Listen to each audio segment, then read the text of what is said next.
Good morning, Lindsley Avenue. Good morning. It's good to see everybody here today. We're glad to have all of you here. Glad to have a couple of visitors. We all want to be here to follow Jesus.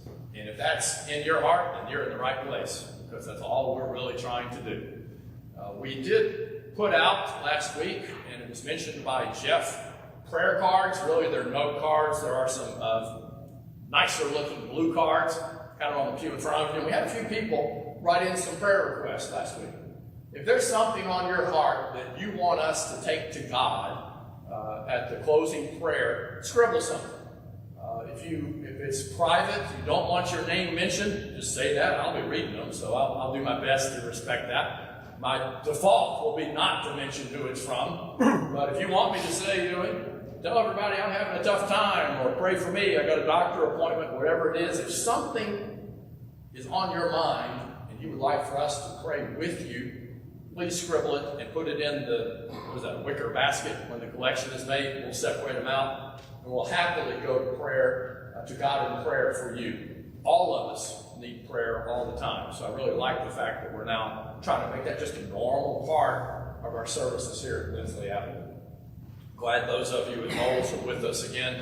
You were every bit as much a part of us as anyone here, so I hope you all had a great week. My apologies in advance for the fact that before we're done with the lesson today, every one of you is going to be hearing, if you're of an appropriate age at all, the Jackson Browne song titled Running on Empty. And if you don't know that song, Google it, because then it'll be in your head the whole time. I won't ask for a show of hands as to who knows the song or not, but when I started developing this lesson, it's been playing in my crazy head on and off for a whole week. I can't get it out of my head either, so maybe we'll have to have a sermon topic on a different song next week, so I have some hope of getting ready. Running on Empty. It's really not about some rock singer who's going across the country, which is kind of what that song was apparently about. No, not at all. Running on Empty. And I thought, what a great picture of a gas gauge. That's usually what mine looks like as I'm late to work, and I know, do I have enough gas to make it or not? But running on empty. What can we learn from this passage this morning that seemed a little different? Read it to us, and there it is. Let's look at it once more. It's Luke 11, 24 through 26. When an evil spirit comes out of a person, it travels through dry places looking for a place to rest. But when it finds no place, it says, well, I'll go back to the house I left. When it comes back, it finds that house swept clean and made neat. Then the evil spirit goes out and brings 7 other spirits, more evil than it is, and they go and live in there. So the person who the evil spirit had left from in the first place has even more trouble than before. I want you to know that the immediate context, the situation around this verse in Luke chapter 11, in the verses just before, back in Luke 11:14, Jesus had removed a demon from a person. So it's in the minds of people who were around them. People in the first century seem to have been demon-possessed. I really don't think that things like The Exorcist or stuff like that are real today. I'm not really concerned about running into somebody personally who is possessed by an evil demon. I just don't think that's really going on today. If you disagree with me, that's fine. I'm not going to, don't whoop up on me. I won't whoop up on you. I don't think this is going on today in the same way it was when Jesus was walking the earth. I believe demons were out and about back then so that the apostles and Jesus could kick them out and make people realize, wow, look at the power of God. But rather than rejoicing at the healing of someone there in Luke 11, some of those present had suggested that Jesus himself had a demon and used the power of the devil to cast devils out. And Jesus responded with a very famous statement that Abraham Lincoln had quoted, that a kingdom or a house divided against itself cannot stand. If he is kicking out demons by the power of the devil, it seems kind of strange, right? The devil's fighting against himself. Maybe if the devil's doing that, maybe we should be happy. The devil's spending his time fighting against himself, but it's like, come on, that doesn't make any sense. Then we get to this statement here in verses 24 through 26 about the demon being kicked out and coming back and finding the house all empty and clean. What do we take from that? That's a hard couple of verses. It is to me. So here's a grim and terrible story Jesus relates in those 2 verses. A person from whom an unclean spirit, the demon, had been kicked out. It wandered around seeking rest and found none, and it decided to go back to the person that had been kicked out of it. When it got back, it found the person swept out and cleaned, but empty. Empty.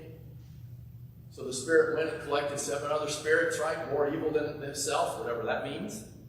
And it came back and moved in, and the person's last situation was worse than the first. All right. I want you to consider this picture. Okay? I think things look pretty grim here. Now, my apologies if that is your fridge today. If it is, I have a suggestion of something that would be a good use of your time this afternoon. How about that one? Yeah, maybe that's a college dorm fridge, right? I mean, I looked in and zoomed in on this stuff. There's a half-used bottle of some kind of like strawberry jam. Somewhere in there, there's meat just sitting on a... Whoop. Do you agree with me that that's a pretty grim picture? Okay? So what do you do with it? Max or Emma, what would you do if you saw this? Vacuum it out. Clean it out, right? Organize it. Vacuum it out. You got a pretty huge vacuum to get that thing, right? Maybe a fire hose might be worth it. But if you just empty it out, then what do you have? Is that a lot better? Right? It's empty. It doesn't have all that, whatever that stuff was. It may have been food in the past, but I don't think it was food anymore. It's empty, but it's not clean. Right? So what's the problem? Here's what I want to apply this to today. It's not simply enough to get rid of, to banish, to kick out evil thoughts and evil habits and the old ways and leave our souls, our inner self, empty. An empty soul is a soul in peril. Think about the person that Jesus is talking about. I don't know if it was real or a story to make a point. That a demon had been kicked out of, and when the demon comes back, what does it find? It finds the person's empty. Right? It finds, like this fridge. Now, the story does say, Jesus says it was all clean. So, they got some, what do you use? Formula 409? I might use some diesel fuel, set fire to the thing out in the backyard. It's going to take a lot to clean this thing out. But the demon comes back and says, great. It looks better than it was before. So, leaving ourselves, our inner selves empty, our souls empty by kicking out bad things, it's like having that fridge. Now, how do we tend to empty someone out? How do we do that? Well, too often, you see this, we try to create a religion, an approach to going home to God that's based on negatives.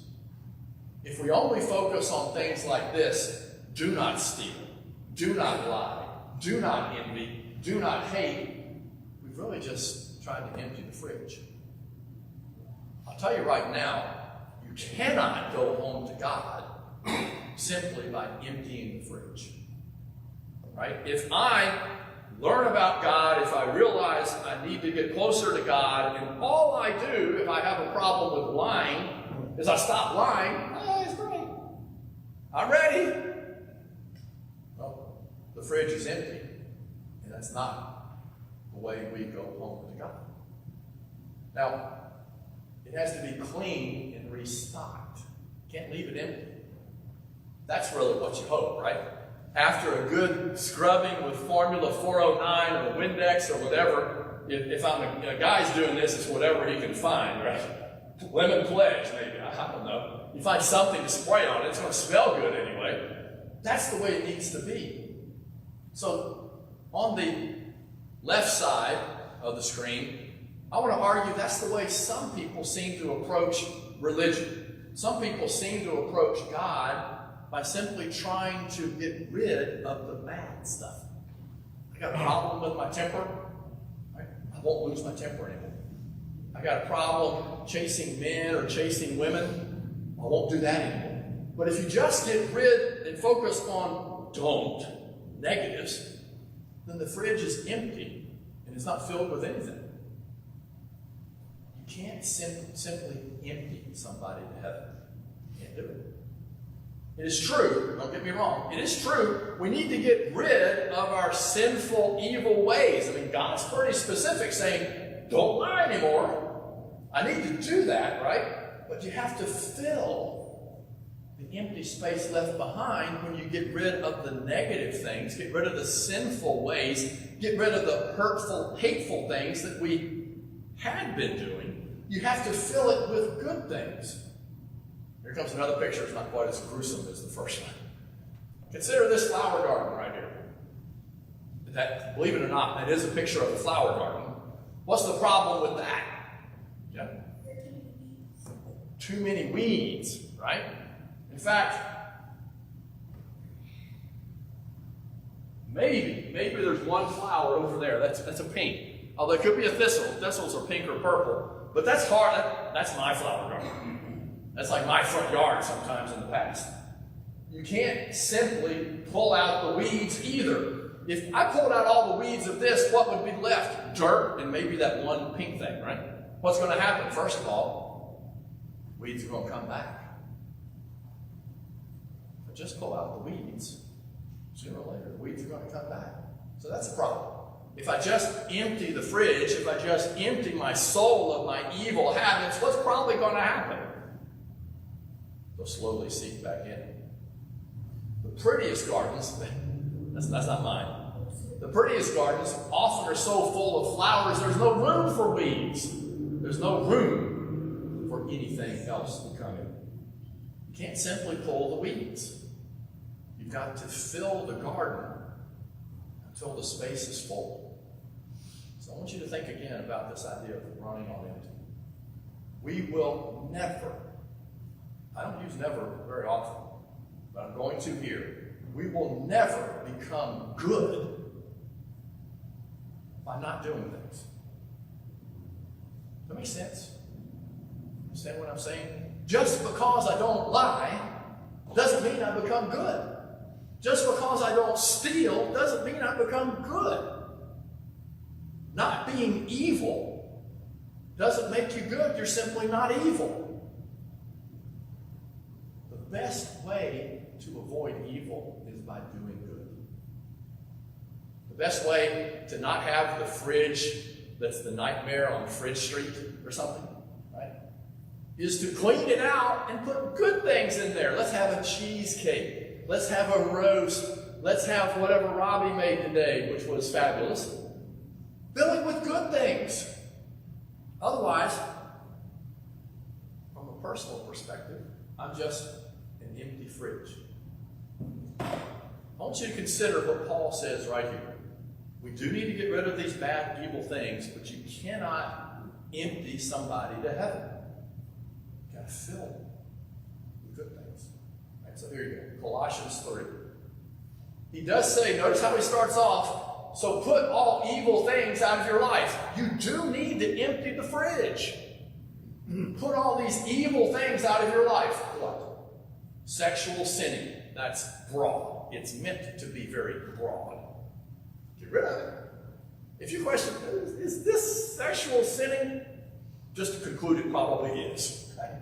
If there's any remote question at all, this ought to cover it. That's how broad a topic that is. Doing evil. That sounds pretty broad too, right? Was this nice? Was this good? No. Doing evil. Put it out of your life. Sexual sinning, doing evil, letting evil thoughts control you, wanting things that are evil and greed. Also put these things out of your life. If one of these first things didn't get me, look at the next set, he says. Empty the fridge, right? Anger, a bad temper, doing or saying things to hurt others. I might have made it this far. Doing or saying things to hurt others and using evil words, bad words when you talk. And then he ends it, do not lie to one another. Don't pretend to be something you're not. It is important to empty the fridge. Okay? But we're not supposed to be running on empty. Once you've emptied the fridge, you can't stay empty. He continues right on in Colossians 3. God has chosen you and made you his holy people. He loves you.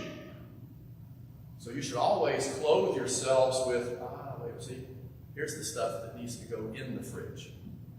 You should clothe yourselves with mercy. We talked about that Wednesday night in our Wednesday class. Be merciful to others. Have a merciful outlook.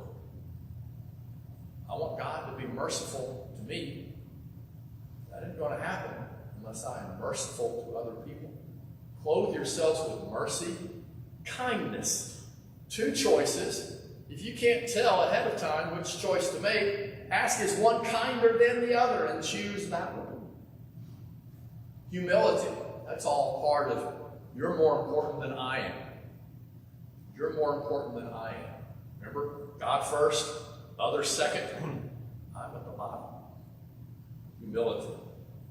Gentleness. I've been around people before that the only way they can tell you stuff is to char you. Well, you're just a fool, or you're just a failure, or you're just terrible. Blunt talk.